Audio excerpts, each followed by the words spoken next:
Hi friends, ఇది వచ్చేసి అయ్యప్ప స్వామి గుడి. ఇది వచ్చేసి ధర్మవరం శాంతినగర్లో ఉంది. చాలా బాగుంది గుడి, చాలా ప్రశాంతంగా ఉంటుంది. ఫస్ట్లో వచ్చేసి ఎంట్రీ ఇలా ఉంటుంది. పైన వచ్చేసి అయ్యప్ప స్వామి ఉంటాడు.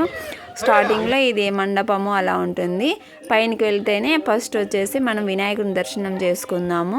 ఎందుకంటే ఏ గుళ్ళకి వెళ్ళినా ఫస్ట్ వినాయకుడికి మొక్కుతేనే మన కోరికలు తీరుతాయి అంటారు కదా. అందుకే మీకు ఫస్ట్ వినాయకుడిని చూపిస్తున్నాను. చూడండి, చాలా బుద్ధిగా ఉన్నాడు. చూడు, వినాయకుడు చాలా బాగున్నాడు. వినాయకుని తర్వాత వచ్చేసి అయ్యప్ప స్వామి ఉంటాడు. కానీ అయ్యప్ప స్వామిని రెడీ చేస్తున్నారు కాబట్టి మీకు సుబ్రహ్మణ్య స్వామిని చూపిస్తున్నాను. సుబ్రహ్మణ్య స్వామి వీళ్ళంతా ముగ్గురు అన్నదమ్ములు కాబట్టి ముగ్గురు ఎప్పుడు ఒకే తావే ఉంటారు. తర్వాత వచ్చేసి మీకు అయ్యప్ప స్వామిని చూపిస్తాను, చూడండి.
नीराजनानंतर सुप्ता चवनीयं समर्पयामि वेदान्तस्वरूपिणः वेदाहमेकं पुरुषः यो देवेभ्यः आतपति यो देवा